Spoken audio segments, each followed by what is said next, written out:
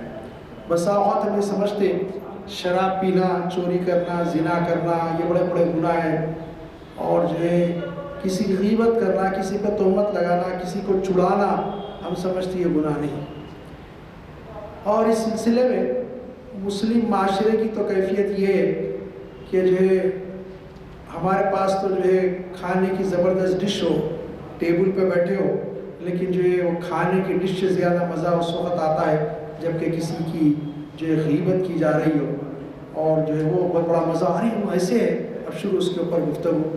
ہماری کیفیت یہ ہے، ظاہر ہے آج کچھ عقد ہے، خواتین بھی آئی ہیں، یہ مرد جو ہے مردوں میں بھی موجود ہو گیا ہے، آج کل آ گیا ہے، لیکن مرد صاحب سے زیادہ خواتین میں پایا جاتا ہے۔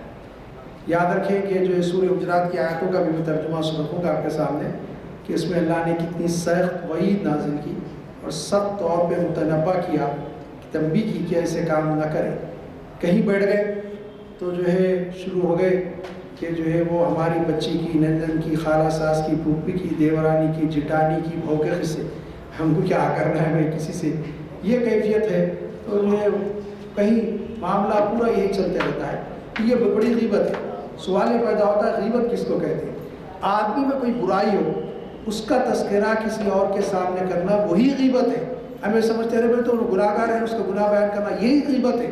اگر وہ اس میں وہ چیز نہ ہو تو تہمت ہے، پھر یہ بات یاد رکھیں، یہ بہت بڑا گناہ ہے، غیبت بھی گناہ ہے اور تہمت بھی بہت بڑا گناہ ہے۔ تہمت تو اتنا خطرناک گناہ ہے، اس کو بتاؤں گا میں اس کا کیا نتیجہ نکلتا ہے، کیا نقصان ہوتا ہے۔ تو جو یہ غیبت سے انسان جاتا ہے تہمت کی طرف۔ اب مزے کے لیے لوگوں کو جو ہے دیکھتے لوگ مزے لے رہے گفتگو سن کے، ایسی باتیں بھی بتانے لگ جاتے جو اس میں موجود نہ ہو، موجود ہو تو غیبت ہے، وہ گناہ ہے، اب نہ ہو تو یہ تو الزام ہے۔ آپ جو بلا وجہ الزام لگا کے اپنے نیکیوں کو ختم کر دے رہے۔ سورہ حجرات کی آیت نمبر 11 میں اللہ تعالیٰ فرماتا ہے ایمان والو ٹھٹا نہ کرے ایک لوگ دوسرے سے، شاید وہ بہتر ہو ان سے۔ ایک گروہ انسانوں کا دوسرے گروہ سے مذاق نہ کرے، ٹھٹا نہ کرے، تمسخر نہ، ارے بیٹھنا کیا ہے تیری کیا حیثیت، ایسا بولتے تھے کسی کو، یہ نہ کیا جائے، یہ بہت برا ہے۔ اور کسی وجہ سے مذاق اڑاتے، کئی طریقے ٹھٹا کرنے کے۔ ارے دیکھو آگے آئے نہیں بولے اس کو کیا آتا، ارے تو بے نمازی ہے بولے اس کی کیا بات کر، ارے جواری ہے، اور ہوگا تو آپ سب کے سامنے کیوں اعلان کر رہے ہیں اس کے جوا کھیلنے کا، اس کے اللہ کا معاملہ ہے، آپ کو کیا اختیار ہے کہ کسی کا ٹھٹا کیا جائے۔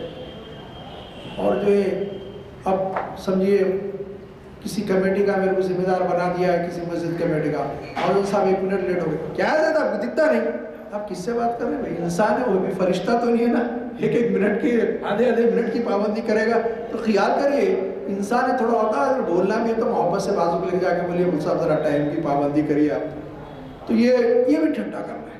آپ چاہتے ہیں کہ اس بتاؤں میرا پاور ہے، امام یا مؤذن کا پاور نہیں ہے مسجد میں، یہ بھی ہے۔ کسی جماعت کے سربراہ بنا دیے گئے، کسی کارکن کو ذلیل حقیر کر رہے ہیں، سمجھ رہے ہیں کہ میری عزت بڑھنے والی ہے، یہ بہت برا ہے، یہ بہت برا ہے۔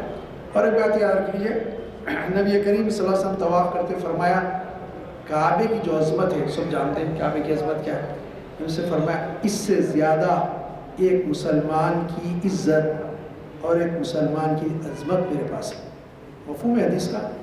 تو جو ہے کہ یہ اب معلوم ہوا کہ جو ہے کعبے سے زیادہ ایک مسلمان کی حرمت ہے، اس کی حرمت کو مجروح نہ کیا جائے، اور برا نہ مانے۔ آج کل تو جو ہے کسی کے بارے میں آ جائے، کسی لیڈر، قائد، کسی مسلمان کے بارے میں بس اس کو فارورڈ کرنا شروع کر دیتا ہے، ارے ایسا آپ کو معلوم ہے کیا صحیح ہے، کیا مزاج بن گیا ہے قوم کا۔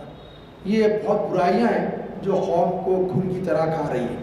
پھر فرمایا اور نہ عورتیں دوسری عورتوں سے، یہاں تو ایک کامن تھا مردوں کے لیے وہ خطاب تھا، اب کہا عورتیں بھی دوسری عورتوں سے اس طرح کی حرکت نہ کرے، شاید وہ بہتر ہو ان سے۔ تم جس کے بارے میں کہہ رہے ہو، تم جو ہے جس کا ٹھٹا کر رہے ہو، مذاق اڑا رہے ہو، وہ عورتیں ہو سکتا ہے تم سے بہتر عورتیں ہو، تم کو نہیں معلوم کیا ہے۔ صاحب ایک کیونکہ خواتین ایک موقع ہے، آپ تو سنتے رہتے ہیں، تو جو ہے میں یہ کہنا چاہتا ہوں کہ جو ہے یہ مرض بھی خواتین میں زیادہ ہے، مردوں میں بھی آیا لیکن خواتین میں زیادہ ہے۔ اگر آپ کسی عورت کی خوبصورتی کی کسی عورت کے سامنے خاندان کی تعریف کر دیں، پھر دیکھیے کیا حال ہوتا ہے۔ آپ کو یہ دکھتے نہیں کیا خاندان میں ہمارے سے ان کے سوا؟ آپ کا تو معاملہ یہ ہے۔ اب اس کے بعد جو شروع ہوتے لام تان، دیکھیے آپ یہ کسی عورت کی اخلاق کی تعریف کرتے ہوئے بڑے بااخلاق ہیں، ان میں اخلاق نظر آ گئے آپ، ہم کیا بد اخلاق دکھ رہے ہیں آپ کو؟ تو یہ جو کیفیتیں ہیں کہ صبر کریں، یہ سوچیں کہ وہ میرے خاندان کی ہے، سب کم سے کم خاندان کی نہ ہو تو کلمہ کو میری بہن ہے، کلمہ کو میرا بھائی ہے۔ یہ کیفیتیں جو عورتوں میں بھی جو ہے یہ تھوڑے خطرناک ہے، یہ کیفیت نکلنا چاہیے۔ صبر سے سکون سے سنیں اور خوش ہو کہ چلو ہم خواتین میں بھی ایسی عورت ہے کہ مرد اس کی تعریف کر رہے ہیں، اس کے اخلاق کی، اس کے کردار کی، اس کی امانت داری کی، اس کی دیانت داری کی، اس کی صداقت کی تعریف کی جا رہی ہے۔ اس کے بجائے یہ کہ جو ہے ہم جو ہے یہ سمجھتے ہیں کچھ نہیں ہے تو اس کے خلاف جو چاہے بولو اور ان سے عیب نہ لگاؤ۔ فرمایا عیب نہ لگاؤ۔ عیب کیوں لگاتے؟ تاکہ میری تعظیم ہو جائے، میرا اکرام ہو جائے، دوسرے کو ذلیل کیا جائے۔ سب یہ اب مردوں میں زیادہ، عورتوں میں تو بہت زیادہ ہے لیکن مردوں میں بھی بڑھ رہا ہے یہ تعداد۔ یہ بڑھتے بڑھتے کیفیت یہ ہے کہ میں جو باتیں کہہ رہا ہوں ہو سکتا ہے بعض صاحب کو تھوڑا ناگوار بھی گزرے، لیکن آپ کو سننا پڑے گا۔ بعض وقت مرض زیادہ بڑھ جاتا تو ڈاکٹر جو ہے کڑوی دوا دیتا مرض کو کم کرنے کے لیے۔ سب میں ایک مسلک کا ہوں اور کوئی اسلامک اسکالر ہو، عالم ہو، کسی اور مسلک کا ہے، میں اپنی مثال لیتا ہوں دوسروں کی اور برائی کی، تو اگر میرے سامنے اس کی تعریف ہو رہی ہے تو میرا تو معاملہ یہ ہونا چاہیے کہ بھائی ٹھیک ہے ہماری برادری کا آدمی ہے، ٹھیک ہے میرے مسلک کا نہیں ہے لیکن ہماری برادری سے تعلق ہوتا ہے، اسلام کا اسکالر ہے، عالم دین ہے، اس کی تعریف ہو رہی ہے، بہت اچھی بات ہے، سننا چاہیے۔ حضرت آپ کیا جانتے ہیں بولے انہوں یہ کرے وہاں سے بڑھتے اتنا بڑھ جاتا اس جو حقائق تھے اس سے ماورا بات ہو جاتی اور آگے بڑھ جاتی اور اس پہ الزامہ لگانا شروع کر دیتے۔ سب یہ مسلک تو بڑی چیز ہے، میں تھوڑا ہوا اور نیچے آتا ہوں اس سے۔ سب مکاتب، میں کسی مکتب کا پڑھا ہوں، سب جانتے ہیں میں کوئی مکتب کا پڑھا ہوا ہوں، تجھے ہمارا ایک مکتب ہے، کسی اور میرے بھائی کا کوئی اور مکتب ہو سکتا ہے۔ تو صاحب اگر ہمارے مکتب کے علاوہ کسی اور مکتب کے عالم دین کی تعریف کی جا رہی ہے، ان کی نہیں تو نہیں، کسی اور عالم دین لینے والے ہمارے پاس بھی ایسے بڑے عالم ہیں، وہ تو بیکار آدمی ہے، سب ان کا کیا ہے۔ سب یہ بہت بری چیز ہے، برداشت کرے، صبر کرے۔ ٹھیک ہے صاحب انہیں دوسرے مکتب کا ہو لیکن آپ کے طبقات میں سے تعلق رکھتا ہے، علمیت کے اعتبار سے، قابلیت کے اعتبار سے، تو آپ کو برداشت کرنا، اس کو پسند کرنا چاہیے۔ صاحب یہ ایک اور چیز پیدا ہوگی، جماعتی عصبیتیں۔ میں ایک جماعت سے تعلق رکھتا ہوں، کسی اور جماعت کے کارکن کی یا اس کے قائد کی تعریف ہو رہی ہے، میرے کو برداشت نہیں ہو رہا۔ صاحب جو میری جماعت کا نہیں ہے نا، صاحب یہ دیکھیے جو بھی جماعت کا ہے، جتنے مسلمانوں کی جماعتیں ہیں وہ سب اسلام کے لیے، مسلمانوں کی بھلائی کے لیے، اسلام کی اشاعت، طریقہ کار، اتنا طریقہ کار غلط ہو سکتا ہے، مجھے اختلاف ہو سکتا ہے، ان کے طریقہ کار ہو سکتا ہے، بھاگا میں اختلاف ہوتا ہے، جماعتیں الگ ہوگی تو اختلاف ہوگا، لیکن کام کیا کر رہے ہو؟ ملت کی سربلندی کے لیے، اسلام کی اشاعت کے لیے، دین کی دعوت کے لیے، دین کی تبلیغ کے لیے، مقصد تو ایک ہی ہے نا سب کا۔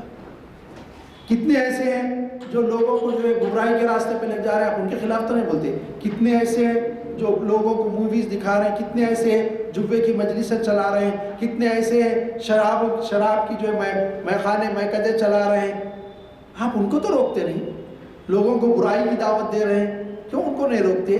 لیکن جو ہے یہی ان کے خلاف بولنے آ گیا۔ اس کی وجہ یہی ہے کہ یہ چاہتے ہم یہ ہیں میری تعریف ہو، میرے مسلک کی تعریف ہو، میرے مکتب کی تعریف ہو، میں جس جماعت سے وابستہ ہوں جماعت کی تعریف ہو، اب تو اور بڑھ گیا میرے محلے کے لوگوں کی تعریف ہو، دوسرے محلے کے لوگوں کی تعریف نہیں ہو، یہ بہت برا ہے صاحب۔ اسی وجہ سے انسان عیب لگاتا ہے۔ پھر کہا گیا، اب عیب کے بارے میں اور آ گیا تھا، ایک دوسرے کو اور نام ڈالو چھڑانے کا، ایک دوسرے برے نام ہے، برا نام ہے، گناہگاری ہے، یہ ایک دوسرے کو ایسے نام سے پکارنے سے چڑھتا ہے۔ مثال کے طور پہ کوئی جو ہے پیر کا تھوڑا ارے لنگڑے، اس کو تکلیف ہوتی ہے، بیچارہ معذور ہے، ارے گڈے، گڈا ہے انہیں کو برا ہے، کوئی کالا ہے، ارے کلے، اس کو پکارے جا رہے ہیں، یہ غلط بات ہے۔ تو اس قسم کے نام رکھ دینا، ارے جاہل مطلق ہے بھائی، ارے بھائی اللہ نے تم کو یہ دیا تھا، تم کو اتنا کون اختیار دیا اس کو جاہل مطلق بولنے کا؟ تم کو نہیں معلوم اس کے پاس اللہ نے کیا خوبی دی ہے؟ مجھے ایک حدیث بھی یاد آ گئی، ایک واقعہ بھی یاد آ گیا، سن لیجیے آپ بھی۔ اللہ تعالیٰ نے کسی نہ کسی کو کوئی نہ خوبی دیتے۔ پہلے واقعہ سناتا ہوں، بعد میں حدیث۔ واقعہ یہ کہ طلبہ ایکسکرشن پہ نکلے پکنک بنانے کالج سے، تو اس کے بعد ان کے پکنک میں ٹور میں سمندری سفر بھی تھا۔ اتفاق سے ذرا لمبا ہی سفر تھا، وہ بوٹ میں سوار ہو گئے۔ اس کے بعد وہ بچے جو ملا تھا وہ 40-45 سال کی عمر کا تھا، اس کو ستانے لگے۔ یہ بچے 15 18 20 سال 22 سال، اس کو پوچھنے لگے باٹنی کیا چیز ہے؟ انہوں نے بولا میں میرے کو نہیں معلوم۔ زالوجی کیا چیز ہے؟ فزکس کیا ہے؟ کیمسٹری کیا ہے؟ میں بولا سب میرے کو معلوم ہے سب۔ تو بولے بیکار ہو گئی تمہاری آدھی زندگی، بیکار گئی، دنیا میں آنا کیا مقصد کا تمہارا؟ تھوڑی دور گئے، اتفاق سے وہ بھور تھا، کشتی پھنس گئی اس میں، گول گول پھر رہی کر رہی نہیں۔ تو جو ہے اس نے کہا کہ دیکھو یہ کشتی اب نکالنا مشکل ہے، میں تھک گیا، میں نہیں نکال پا، کشتی اب اس میں گھوم رہی اور یہ بھی پانی آنا شروع ہو گئے، سب ڈوب جاتی ہے اندر سب ہوتی۔ تو کیا کیا جائے؟ تو اس نے کہا کہ اس کشتی کے کنارے میں ٹھہر کے جمپ لے کے اس کے باہر جمپ مارنا، مار کے تیر کے نکلنا۔ بچے بولے ہم کو تیرنا نہیں آتا۔ تو اس نے کہا کہ مجھے تو تیرنا آتا، جب سے تم کہہ رہے تھے تمہاری آدھی زندگی گئی، میری تو آدھی زندگی گئی، تمہاری پوری زندگی جانے والی ہے۔ تو جو معاملہ یہ ہے کہ جو اللہ تعالیٰ نے کسی کو کیا خوبی دی ہے، کیا کیفیت ہے، ہم نہیں جانتے۔ کسی کا مذاق ہم اپنی معلومات کے مطابق، اپنے علم کے مطابق سمجھتے ہیں کہ اس کو کچھ بھی نہیں آتا، یہ غلط ہے۔ اور صاحب کسی کے اوپر تہمت لگانا، عیب لگانا، برا نام لگانا کیسا ہے؟ ایک حدیث اس کا مفہوم یہ ہے کہ ایک مرتبہ بی بی صفیہ رضی اللہ تعالیٰ ذرا پست قد تھی، ان کا تذکرہ ہو رہا تھا، حضور اکرم تشریف فرما تھی، شاید دور بیٹھے تھے، عورتیں بات کر رہی تھی خاندان کی، تو جو ام المومنین بی عائشہ رضی اللہ تعالیٰ نے فرمایا، وہ خالی اشارے سے ایسا بتایا، یہ تو ایسے عام دیکھنے میں تو کوئی خبر نہیں ہے نا، مطلب بتانا چاہ رہے تھے کہ پست قد وہ اس کی بات ہو رہی کیا؟ نبی کریم صلی اللہ علیہ وسلم کا غصہ آ گیا، چہرہ سرخ ہو گیا، جلال میں آ گئے، اس نے فرمایا عائشہ تم نے کیا بات کی ہے، تم جانتے ہو؟ فرمایا اللہ کے نبی صلی اللہ علیہ وسلم کیا بات کی؟ میں نے تو بتایا خالی سے۔ فرمایا اگر میٹھے پانی کا، شاید حضور کا مطلب ارشاد فرمانے کا یہ رہا ہو، میٹھے پانی کا سمندر ہو اور اس میں تمہاری بات ملا دی جائے تو وہ بھی کڑوا ہو جائے۔ اور ہمارے پاس تو ڈش بنی ہے، سب کھانے کی ڈش سے لذیذ ترین، دوسرے کا تمسخر اڑانا، تہمت لگانا، برے نام رکھنا۔ کہا یہ گناہگاری ہے، پیچھے ایمان لانے کے بعد یہ گناہگاری ہے، کوئی ایسی حرکت کر رہا تو دیکھیے گناہ ہے، حرکت سے بچے، معاشرہ بچے، مسلم سوسائٹی اپنے آپ کو سدھارے، اور جو کوئی توبہ نہ کرے تو وہی ہے بے انصاف۔ اگر ایسا کرائے تو توبہ کرے، ورنہ یہ بے انصاف ہے۔ اب اس بارے میں بہادر شاہ ظفر نے جو کہا، نہ تھی حال کی جب ہمیں اپنی خبر، رہے دیکھتے لوگوں کے وہ ہنر، پڑی اپنی برائیوں پر جو نظر، تو جہاں میں کوئی برا نہ رہا، ہم سب برا نہ رہا، یہ کیفیت ہو گئی۔ پھر اس کے بعد آگے کیا ہے؟ فرمایا ایمان والو بچتے رہو بہت تہمتیں کرنے سے، مقرر بعض تہمت گناہ ہے، اور بھید نہ ٹٹولو کسی کا، اور برا نہ کہو پیٹ پیچھے، ایک دوسرے کو بھلا خوش حال لگتا ہے تم کو کہ تم کھائے گوشت اپنے مردہ بھائی کا۔ کیا سب وہی جیسا کہا گیا کہ پیچھے تہمتیں مت لگاؤ، ایک کے پیچھے بولتے جا رہے مسلسل، اللہ ہم کی ہماری حفاظت فرمائے، ہم کو بھی راہ راست میں لگا۔ کہا گیا کہ بعض تہمتیں ایسی ہیں جو بہت بڑا گناہ ہے، اور یہ مت کرو۔ انسان جو ہے جب کسی کی برائی کرتا تو تہمت بھی لگانا شروع کرتا۔ اب تہمتیں تو صاحب بڑھتے بڑھتے معاملہ یہ ہو جاتا کہ جو ہے ہمارا معاملہ ہے مسلمان کی، سب آپ کو کون اختیار دیا صاحب کسی کو مسلمان نہیں بولنے کا؟ آپ کو کسی نے سند دی ہے کہ اسلام سے خارج کرنے کی؟ ہاں وہ گروہ کوئی فرقہ ہو جیسے قادیانی ہے، علماء عالم کا اتفاق ہے، پورے دنیا کے علماء کا، ٹھیک ہے وہ ایک بات ہے، لیکن آپ گروہوں کو مسلمانوں کے آپ کے مسالے کی اختلاف کی بنیاد پہ کسی کو اسلام سے خارج کرنے، کسی کو بدعتی بولنے، کسی کو مشرک بولنے، کسی کو کافر بولنے، کسی کو اسلام سے خارج کرنے کا اختیار کون دیا؟ اچھا پھر کوئی عالم بات کر رہا تو ذرا سمجھ میں آتی بھی ہو سکتا ہے اس کے پاس کوئی دلیل ہو۔ اب جاہل ایسے جس حاشا کلّہ کوئی چیز آتی نہیں، قرآن مجید کبھی ایک ترجمے سے کبھی ایک مرتبہ نے پڑھا ہوگا، تفاسیر تو چھوڑ دیجئے، وہ بھی شروع ہو جاتے بولے سنی بات۔ تو یہ کیفیت ہے، یہ جو ہے ان کیفیتوں سے بچتے رہنا چاہیے، اور بولتے بولتے جو ہے الزامات لگانا شروع کر دیتے ہیں۔ کہا گیا کہ اگر تم ایسا کرو گے تو مردہ بھائی کا گوشت کھاؤ گے اور کسی کی بھید میں ٹٹولو. حدیث میں بھی فلا تجسسوا، کسی کے پیچھے پڑے ہوئے ہاتھ دھو کے کیا کر رہا، کہاں جا رہا، کیا کر رہا، کام کر رہا. کیا ضرورت ہے آپ ان باتوں کی؟ آپ کو ضرورت نہیں ہے. آپ کو اللہ نے داروغہ نے بنا کے بھیجا دیکھنے کے لیے. آپ کی نظر میں کوئی چیز آ رہی آپ نصیحت کر سکتے ہیں، لیکن دوسروں کے سامنے بولتے پھرنا نہیں. اب سب دوسروں کے سامنے کیسا بولیں گے؟ اس کے کچھ 3 موقع، 2-3 موقع. ایک موقع یہ ہے کہ کسی کا لڑکا ہے، لڑکی غلط روش پہ جا رہی ہے، آپ سمجھا نہیں سکتے اس کو، آپ محلے میں بولنے سے نہیں سمجھتے، ان کے والدین کو اطلاع کی جائے. یا کوئی ایسے ہیں جو ان کو نصیحت کر سے سن سکتے ان کو بتایا جائے. آپ کے دوست احباب میں ان کے بڑوں کو بتایا جائے. اب صاحب جو بڑے ہیں وہ تو اپنے ماں باپ کی سننے والے ہیں، اب ان کے بارے میں آپ نصیحت کریں تو کیسے معلوم ہے اس کو، لیکن پھر بھی امر بالمعروف آپ نصیحت کریں، لیکن لوگوں کے سامنے جا کے بولتے پھرنا یہ غیبت ہے، اس کی برائی کو آپ کریں، یہ بہت بری چیز ہے، اس سے بچنا چاہیے. اللہ تعالیٰ فرماتا ہے کیا پسند آتا ہے تم کو کہ کوئی اپنے مردہ بھائی کا گوشت کھائے؟ اب یہ تہمتیں جو لگاتے ہیں اس بارے میں ایک اور روایت ہے، حدیث ہے، اس کا مفہوم آپ کے سامنے رکھوں گا کہ جو ہے وہ چیزیں لگاتے ہیں حسد کی وجہ سے. مثال کے طور پہ محلے میں ایک شخص ہے، لوگ دیکھیں کہ بڑا نیک امانت دار ہے، اس کی نیکی کتا ہے، ارے رہنے میں انہیں بٹے باز تم کیا تعریف کر رہے ہیں؟ حسد پیدا ہو گیا. انہیں بٹے باز نہیں ہے، انہیں برا نہیں ہے، لوگ جان رہے ہیں، آپ اس کے خلاف بولنے لگے. ارے میں انہیں ایسا کرا کرتے ہیں، ارے انہیں ایسا کرا، پورے بولنا شروع کریں، پورے گناہ میں شامل ہو. بھائی آپ کہنے ثبوت ہے تو بولیے. سنی سنائی باتوں پہ لوگوں کے سامنے بولتے جا رہے ہیں کہ بہت بڑا گناہ ہے، غیبت اور چغلی یہ سب چیزیں اس میں شامل ہوتے جا رہی ہیں، تو یہ بہت بڑا گناہ ہے. آیا کہ جو ہے حسد، حدیث کا مفہوم یہ ہے کہ حسد جو ہے انسان کے نیک اعمال کو اس طرح جلا دیتی ہے جیسے آگ لکڑی کو جلا دیتی ہے. جب یہ پہلے وقت حدیث پڑھا تھا شروع میں وہ زمانہ پہلے تو مجھے سمجھ میں نہیں آیا آگ کے جیسا کیسے آگ لکڑی کو جلائی تو یہ حسد کیسے جلا دے گا نیکیوں. اب جب دوسری ایک روایت پڑھنے میں آئی تو جب سمجھ میں آئی یہ حدیث کا مفہوم پورا. اساتذہ سمجھائے لیکن دماغ میں بھی گھسنا، تو دماغ میں انسان کا جو ایک اسٹیج رہتا ہے اس کے بعد ایک ایک بات آنے سمجھ میں آنے لگتی. تو جو ہے وہ معاملہ یہ کہ جو ایک اور حدیث ہے، نبی صلی اللہ علیہ وسلم نے فرمایا خلاش کون ہے تم میں؟ خلاش کون ہو؟ صحابہ نے کہا اسلام جس کے پاس کھانے پینے کے لیے پیسہ نہ، رہنے کے لیے گھر نہیں، پہننے کے لیے کپڑے نہیں. فرمایا نہیں، تم میں خلاش اور مسکین وہ ہوگا جو قیامت کے دن ڈھیر سے نیکیاں لے کے آئے گا اور نیکی میں سے کچھ بھی نہیں ملے گا اس کو. صحابہ کو بڑا تعجب ہوا، اصلاً یہ انہیں نیکیاں لے کے آنے کے بعد اس کو نیکیوں میں سے کچھ کیوں نہیں ملا؟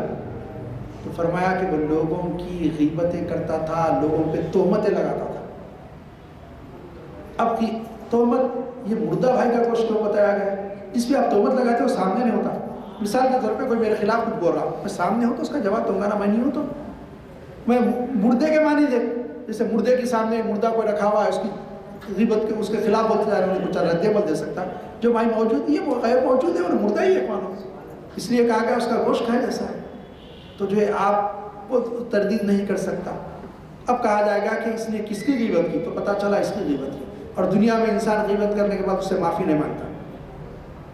تو جو ہے اب یہ ہوگا کہ جس کی غیبت کی تھی اللہ تعالیٰ فرمائے گا اس کے نیکیاں اپنے نکال کے اس کے کھاتے میں ڈال دیں، اس کھاتے میں ڈال دیے. ایک وقت آئے گا، حدیث کے الفاظ ہیں، پورے نیکیاں ختم ہو جائیں گے اس کی، اتنی غیبتیں کی تھی، اتنی غیبتیں نہیں کرتے رہتے صبح سے شام تک. اب فرشتے بتائیں گے کہ مالک اس کے نیکیاں ختم ہو گئی، تو اللہ تعالیٰ فرمائے گا اس درجے کا جس کی غیبت اس نے کی اس کے لیے گناہ ہے. اب گناہ گار تو سب بندے، فرشتے کہیں گے مالک اس کے لیے گناہ، اس کا گناہ اس کے کھاتے میں سے نکال کے اس کے کھاتے میں ڈال دو. تو جو بلا وجہ تہمت لگایا تھا، کتنا بڑا گناہ ہے، دیکھیے کیا کیفیت ہو رہی ہے. تو یہ ہمارے پاس مسلم معاشرے میں یہ بہت برا عام ہو گیا ہے، اس سے بچے رہنا چاہیے. اور صاحب محلوں میں، محلے میں ہر محلے کیا کیفیت ہے. بعض لوگ ایسے رہتے ہیں، ان سے پوچھیے ہر ایک چیز کی بولتے ہیں، یہ آپ اتنا کیوں تجسس رکھتے ہیں؟ ہم اسکالرشپ دیتے ہیں تو اس وقت جو ہے بہت سال پہلے کی بات ہے، تقریباً 20-22 سال پہلے کی بات ہے. میں آصف نگر کے ایک علاقے میں دریافت کے لیے گیا، لوگوں کو گھر مل رہا تھا، تمہارا ٹھیک ہے ہمارے ساتھیوں کو میں جاتا ہوں. میں گیا، گھر کا پتہ تو لگا، لیکن کس سے پوچھے پتہ چلا نئے تھوڑے دن ہوا کے 6-8 مہینے سال بھر کچھ ہوا. تو میں اسی بات کر رہا تھا تو ایک نوجوان نے کہا صاحب آپ کرانے کی دکان والوں سے پوچھ لیجیے، آپ کو بتا دیں. ان کو کیسا بول، آپ جا کے پوچھیں. جا کے پوچھا، تھوڑی دیر ٹھہرا، تو دیکھا کیا کر رہے، وہ پوڑی بنتے بنتے کون آ رہا کون جا رہا کیا کر رہا پوری ہے نا سر. ان سے پوچھا تو انہوں نے بتا دیا نہیں صاحب مستحق لوگ ہیں، آپ دے سکتے اسکالرشپ. میرے کو افسوس یہ ہوا کہ بھائی آپ کو اتنی جستجو کیوں لوگوں نے، اسلام منع کرا اس سے. اب اس کی اور حدیث آ رہی ہے کیونکہ وقت قریب ہے، وقت ملا تو آخر میں سنوں گا اور ایک حدیث یاد آ رہی بات ان شاء اللہ. تو کہا گیا کہ جو یہ بری گناہ ہے، کتنا بڑا گناہ ہے، دیکھیے جو لے لے رہے بلا وجہ ہم سمجھ رہے گناہ نہیں کریں، ہم گناہ کرتے جا رہے ہیں. اب کہا گیا اس کے بعد آیا لا یموتون احدکم الا وهو یحسن الظن باللہ. حسن ظن رکھو، کسی کے ساتھ بدگمانی مت رکھو.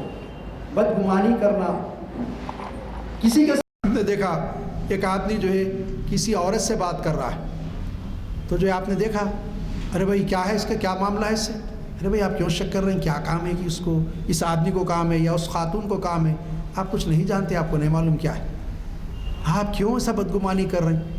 تو یہ بدگمانی ہے. کہا گیا کہ بہت بری چیز ہے. کہا اللہ اس میں ارشاد فرمایا گیا حدیث میں حضرت جابر رضی اللہ عنہ سے روایت ہے کہ رسول نے فرمایا تم میں سے کسی کو اس کے بغیر موت نہ آنی چاہیے کہ اس کا اللہ کے ساتھ اچھا گمان ہو. اور اب سب سے زیادہ معاملہ ہے کہ گمان بندے کا اللہ کے ساتھ اچھا ہونا چاہیے. بھائی میرے ساتھ ایسا ہو گیا، میرے ساتھ ایسا ہو رہا ہے، اللہ تعالیٰ تمہارے حق میں وہی بہتر سمجھ رہا، اس کے ساتھ اچھا گمان رکھو. یہ حالات بدلنے والے.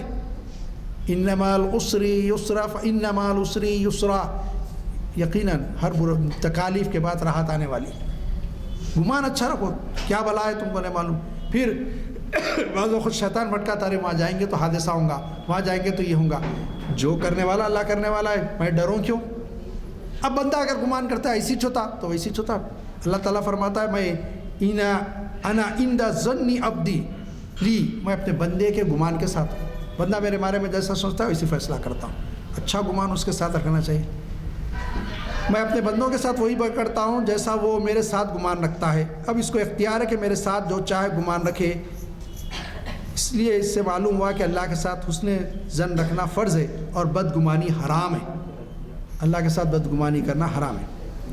اور ایک حدیث میں آیا کہ مسلمانوں کی غیبت نہ کرو، ان کے عیوب کی جستجو نہ کرو، کہ جو شخص مسلمانوں کے عیوب تلاش کرتا ہے اللہ تعالیٰ اس کے عیب تلاش کرتا ہے، اور جس کے عیب کی تلاش اللہ تعالیٰ کرے اس کو اس کے گھر کے اندر بھی رسوا کر دیتا ہے.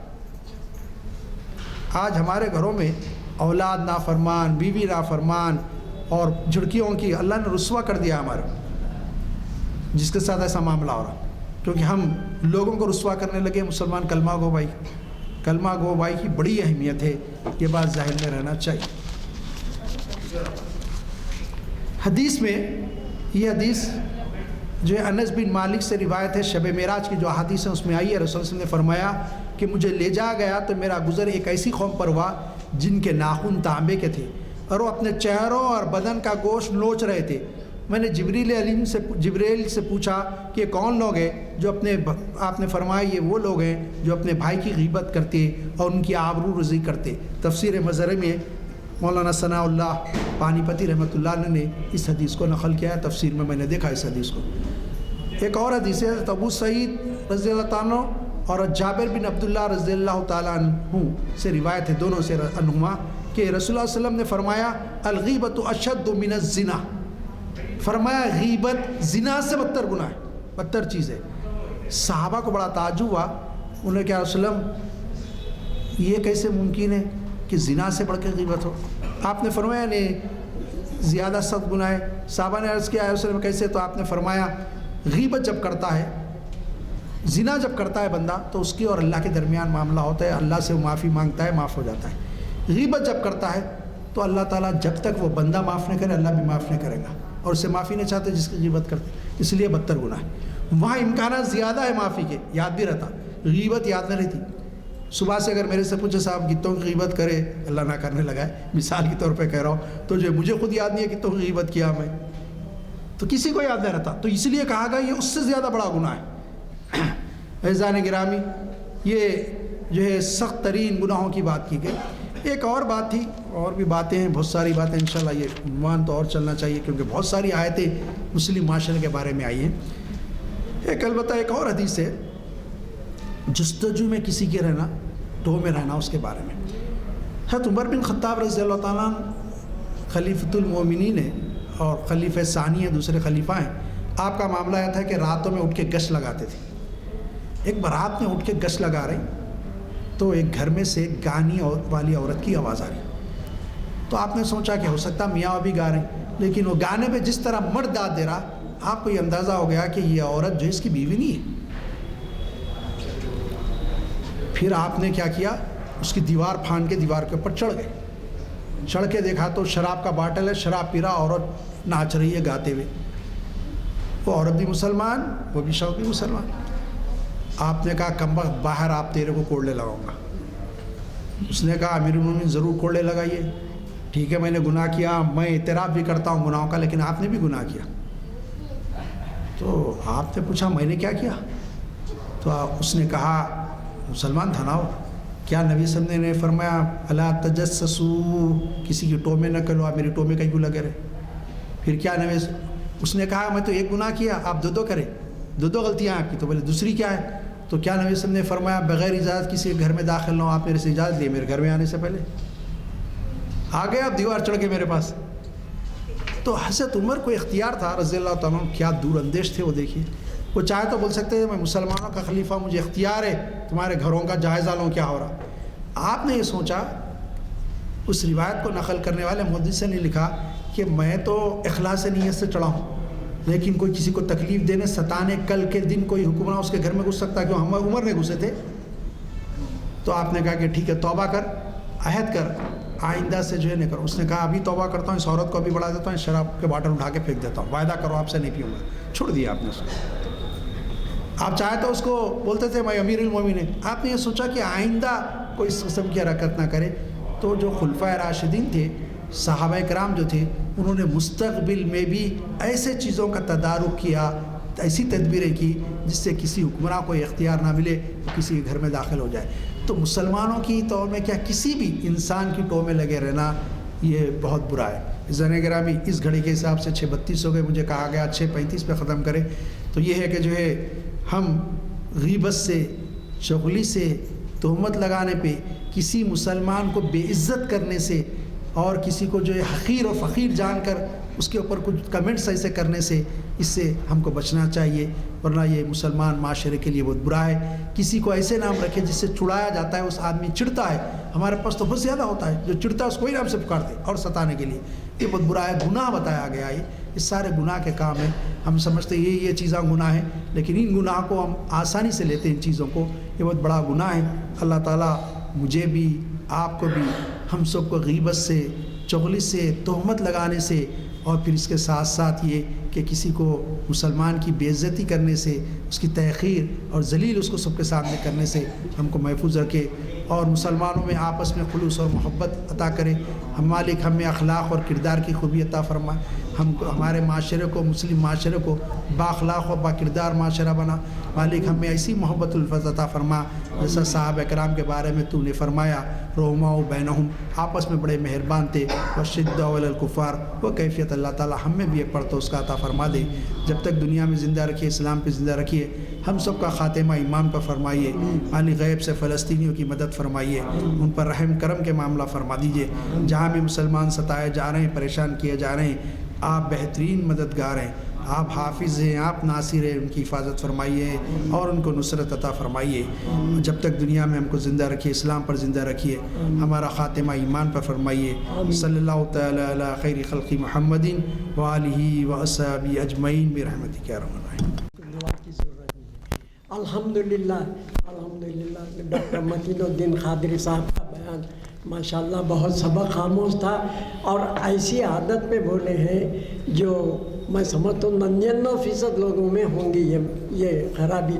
اللہ تعالی ہم سب کو ہدایت دے، توفیق دے، اس سے بچے اور دوسروں کو بھی بچانے کی کوشش کریں۔ کم از کم پہلے اپنے ہی بھائی بہنوں میں، اپنی ہی فیملی میں جو ہے شروع کرے۔ یہ چیز کہ ایسی چیزوں سے اجتناب کیا جائے، اس کے بعد آہستہ آہستہ آگے بڑھتے رہیں۔